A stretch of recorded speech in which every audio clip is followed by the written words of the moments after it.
कि बहरहाल बिलाखिर फ़ैसला आखिरी आवाम का होता है, और ज़मीनी इलेक्शंस के अंदर गुजरावाला में और मुजफ्फरगढ़ के अंदर और दूसरी जगहों पे ये आपके सामने रिजल्ट आए। तो ये ट्रांसपेरेंसी इंटरनेशनल क्यों नहीं बर्दाश्त हो रही आपसे? किस चीज़ की?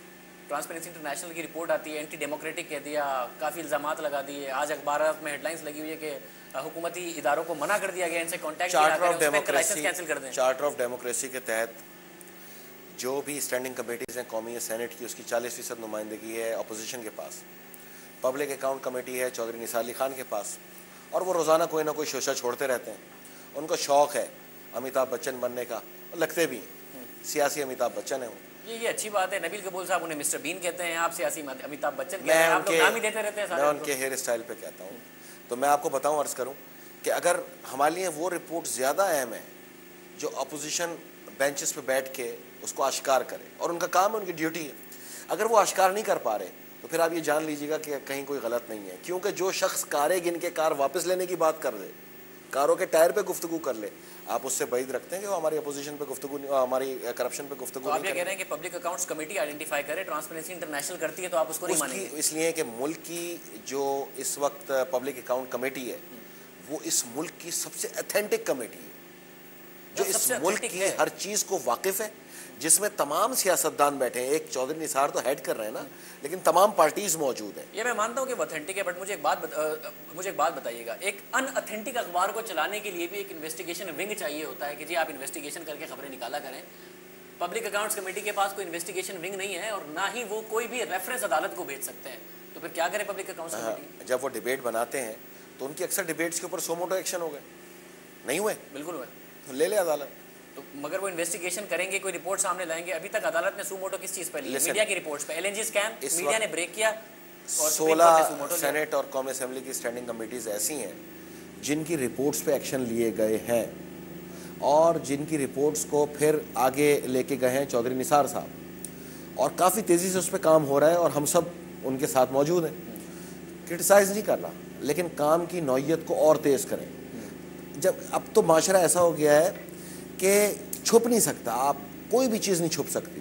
आप अगर रात को कोई डील हुई है सुबह आश्कार कर देते हैं, वो पब्लिक डिबेट बन जाती है, तो आप तक की आपकी रसाई भी लोगों की इस वक्त जड़ों में मौजूद है, और ख़ुद रसाई का जो ज़रिया है वो सियासतदान है, इसमें कोई शक है। अगर प्रेसिडेंट हाउस से बाखबर ज़राए से कोई न्यूज़ आती है तो 4-5 लोग हैं, या मैं हूँ या दूसरे यही छोड़ते हैं, ठीक है। अब थोड़ा सा आप ये सोच लें, जो तनख्वाह लेके, जो मरात लेके हमारा नहीं हुआ, वो चाय की प्याली भी आपका क्यों होगा? क्योंकि आप तो चाय की प्याली ज़्यादा पिलाते नहीं किसी को। अच्छा, आप ये कह रहे हैं जो ऐवान सदर की आमतौर पर खबर लीक हो रही होती है वो अक्सर आप भी छोड़ रहे होते हैं? नहीं, मैं तो नहीं कर रहा, वो आप होते हैं। मैं बताता हूँ ना आपको, उसकी वजह ये कि अगर मैं सब कुछ कर सकता हूँ, मैं अपनी पार्टी को नुकसान नहीं दे सकता, मैं पार्टी का मीर जाफर नहीं हूँ। मुझे एक बात बताइए, तो अब आप माने ना माने ट्रांसपेरेंसी इंटरनेशनल को, वो अमेरिका जो हमें इमदाद देता है वो तो बड़ा मान रहे हैं। कैरी लूगर बिल की जो मॉनिटरिंग है वो भी ट्रांसपेरेंसी इंटरनेशनल से करा रहे हैं। आप उन्हें एंटी डेमोक्रेटिक कहते हैं, और अमेरिका कैरी लूगर बिल कहता है कि डेमोक्रेसी की सपोर्ट में मॉनिटरिंग ट्रांसपेरेंसी इंटरनेशनल। हर मुल्क का अपना मुफाद है, मेरे लिए पाकिस्तान का मुफाद अजीज़ है। मैं तो हर वो चीज़ चाहूँगा जी जो पाकिस्तान के लिए हो। लोग बैठ के ये सफ़ीरों से जो गुफ्तगू करते हैं, और जिन शख्सियात को, चाहे वो आर्मी से ताल्लुक़ रखते हैं, हुकूमत से ताल्लुक़ रखते हैं, और जिस मजाका खेज़ अंदाज में उनसे गुफ्तगू करके वो उनकी नज़र में पोल पट्टे खोल रहे होते हैं, लेकिन पोल पट्टे नहीं खोल रहे होते, अपनी मुल्क की इज़्ज़त का सत्यानाश कर रहे होते हैं। ये तरीका गलत है। अपने मुल्क के मुफाद को मद्देनज़र रखना चाहिए, अपनी दिफाई सूरत हाल को पेश खेमा रखते हुए अपने मुल्क के मुफाद को आगे बढ़ाना चाहिए। अमेरिकन करें, यूरोपियंस करें, एड देते हैं, वो किसी को भी यूज़ कर सकते हैं। करप्शन आइडेंटिफाई करना मुल्क का मुफाद नहीं है। वो कल को ईरानी खबर रसा एजेंसी जो अरना है उसको भी मॉनिटर कर सकते हैं, उनका मुफाद हो सकता है। करप्शन आइडेंटिफाई करना मुल्क की मुफाद में नहीं? बिल्कुल है। करप्शन का नासूर ख़त्म होना चाहिए शाहज़ेब भाई, क्योंकि अगर ये करप्शन का नासूर ख़त्म नहीं हुआ तो मैं नहीं समझता कि ये इसका सबसे बड़ा इफेक्ट होगा मुल्क की सारी। मुल्क की सर्विस कर रही है ना ट्रांसपेरेंसी इंटरनेशनल, आप उसको एंटी डेमोक्रेटिक क्यों कह रहे हैं? इसलिए कि उसने जो वेनेज़ुएला के साथ किया वो तारीख का हिस्सा है। एक ही रात में उसकी मईशियत को आसमान से उठा के ज़मीन पे फेंक दिया। क्या मुफादात थे, किस मुल्क के मुफादात थे? तेल पैदा करने वाला बड़ा मुल्क था।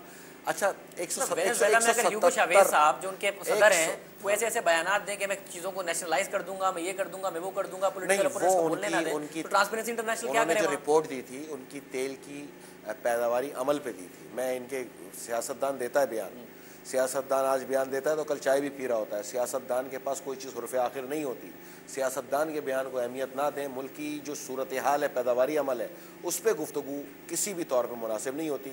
177 मुल्क हैं, 4 ममालिक इस रिपोर्ट को अहमियत देते हैं, 173 अहमियत नहीं देते। आप बेशक उनमें शामिल हो जाएं जो अहमियत। तो वो 4 ममालिक वो हैं जो फ्रेंड्स ऑफ डेमोक्रेटिक पाकिस्तान में भी हैं। जब आपकी पार्टी ने उन पर तनकीद की तो जर्मनी, यूके, इस चैलेंजेस के फ्रांस, अंदर सबकी एम्बेसीज जाके उनके ऑफिस का दौरा किया कि जी आपको कुछ नहीं होगा, सदर को खत लिख के गए। इस चैलेंज के अंदर बहुत सी चीज़ें ऐसी होती हैं जो हमें दुनिया को साथ चलने के लिए हमें बहुत सी चीज़ों पे उनको देखना पड़ता है, उनसे गुफ्तगू करनी पड़ती है और बहुत सी चीज़ों को मानना पड़ता है। उसकी वजह ये है कि पैदावारी अमल आपके मुल्क में पिछले 14 साल से तातुल का शिकार रहा है। ना ये मुल्क सोना देता है, ना यहाँ से तेल निकलता है। हर चीज़ को कम बैक करने में कुछ वक्त लगता है। मैं समझता हूँ जिस तेज़ी से हम थरकोल की तरफ काम कर रहे हैं, ये 4 मुल्कों की बात कर रहे हैं, 74 मुल्क उसको बार्डर करने के लिए तैयार बैठे होंगे, हमारा साथ दें ताकि हम तेज़ी से इस पर काम करें। उम्मीद करता हूँ कि कोई बहुत ब्रेक थ्रू भी हो जाए, क्योंकि थरकोल की बात सिंध की हुकूमत भी कोई 2 साल से हमें बता रही है। नहीं, 2 साल किसी भी चीज़ को आप अलादीन का चिराग ना समझें। हर चीज़ को शुरू करने में एक बुनियादी ढांचा, उसका अमल, उसकी पजीराई, उसके नेगेटिव, उसके पॉजिटिव देखने पड़ते हैं। 2 साल में आप लोग को आदत हो गई है जमहूरी हुकूमतों की अकाउंटेबिलिटी करने का। मैं नहीं मानता। आप 5 साल जब पूरे हो जाएंगे, आप भी यहीं होंगे, आवाम भी यहीं होगी। हमें ये उम्मीद है कि इस जंग का सामना करने के बावजूद हम कुछ तामीरी काम इतनी स्पीड से कर जाएंगे। नाज़रीन, फैसल रज़ा आब्दी साहब से गुफ्तगू हो रही है, एक ब्रेक प्रोग्राम में शामिल करते हैं, बातों का सिलसिला जारी रखेंगे। वेलकम बैक नाज़रीन। ब्रेक से पहले गुफ्तगू कर रहे थे हम फैसल रज़ा आब्दी साहब से, बातों का सिलसिला जारी रखते हैं। एक जो जिम्मेदारी है जमहूरी हुकूमत की, जमहूरी हुकूमत की अगर ये जिम्मेदारी ज़रूर है कि सिर्फ ये नहीं है कि 5 साल बाद आप जाएंगे अवाम में, अवाम आपकी अकाउंटेबिलिटी कर देंगे। एक अच्छा अकाउंटेबिलिटी का मैकेनिज्म बिल्ड करना आपकी हुकूमत की जिम्मेदारी है। जी, पहली तकरीर थी वज़ीर आज़म साहब की कि मैकेनिज्म अबॉलिश कहाँ करेंगे, बिल्ड होगा?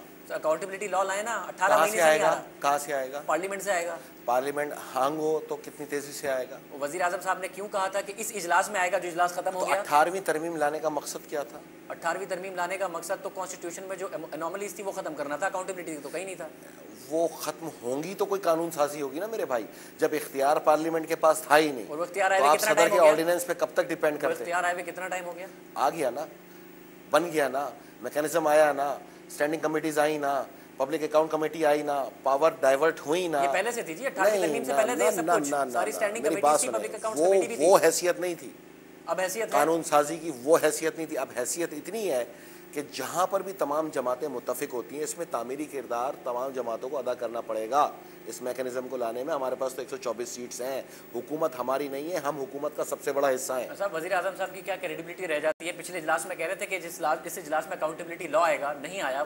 नवाज शरीफ साहब से मिलकर कहते हैं कि जो जी फंड्स हैं फ्लड के, उनको डिस्ट्रीब्यूट करने के लिए एक अथॉरिटी बनाएंगे जिसमें न्यूट्रल पर्सन्स होंगे। बाद में मुकर जाते हैं, कहीं पर हैदराबाद में जाके अनाउंस करते हैं, एक जिला बना देंगे, फिर मुकर जाते हैं। क्या क्रेडिबिलिटी की सूरत में जो चीज़ सामने आ रही है उस पर सब मुत्तफिक है ना, हर कोई ले रहा है, तो इसका मतलब कहीं तो कोई मुत्तफिक है। ऐसी बात तो नहीं कि हर चीज़ आपके सामने लाई जाए, ऐसी बात भी नहीं कि हर चीज़ को डिबेट बना के उसको सबोताज किया जाए, क्योंकि हमारे यहाँ तामीरी किरदार नहीं है ना मेजॉरिटी का। हमारे यहाँ तो सिर्फ ये है कि हुकूमत पे जितना चीख सकते हो चीखो, ताकि इश्तिहार ज़्यादा है, प्रोग्राम परफेक्ट हो जाए। ये चीज़ ज़्यादातर है, हर किसी में नहीं है, बहुत सौ में है। लेकिन मैं गुजारिश फिर करूँगा, आप चौधरी निसार की तकरीर भी परफेक्ट करते हैं, सिर्फ इश्तिहार ज़्यादा आके प्रोग्राम परफेक्ट नहीं करते। जब वज़ीर आज़म साहब बार बार मुकरते हैं तो जो आप कह रहे थे ना चौधरी निसार साहब का अमिताभ बच्चन वाला किरदार, उस किरदार को वज़ीर आज़म पाकिस्तान से जो आजकल लोगों को चाहत दिख रही है, उसका मैंने आपको वजह बता दिया कि वो फारूक लगारी नहीं बने तो वज़ीर आज़म को डिबेट में ले आया। यही वज़ीर आज़म 2.5 साल से काम कर रहे थे, कोई नहीं बोल रहा था। उस वक्त उम्मीदें वाबस्ता कर रहे थे कि नहीं यही उठेंगे, यही करेंगे। वज़ीर आज़म को डिबेट में लाने के बजाय वज़ीर आज़म पे जो मसाइल का सामना है, आप निकलेंगे आराम से, ये बस लेके निकल जाएंगे जो आपकी बाहर खड़ी है, मैं निकलूँगा ना तो मुझे रास्ते भी बदलने पड़ते हैं। हमें जो चैलेंज है ना इन दहशतगर्दी की जंग में, हमारे घर एलो अयाल हम सब खतरे में। अच्छा, लिसन टू मी, वज़ीर आज़म के बयानात को हुर्फ़े आखिर ना ले, हुर्फ़े तहज्जी का हिस्सा समझें। उसकी वजह ये कि आज प्रोग्राम के पहले हिस्से में आपने कहा था कि वज़ीर आज़म के बयानात को सीरियस लिया करें, अब आप मुझे कह रहे हैं ना लिया करें। मैंने यहाँ पे क्या कहा आपने गौर से सुना नहीं। हुर्फ़े आखिर ना समझें तो हुर्फ़े आखिर होता है ना, हुर्फ़े तहज्जी की मद में ले लें। इस इजलास में नहीं आया ना, अगले इजलास में ज़रूर आएगा। जो उन्होंने कहा है वो पूरा हो।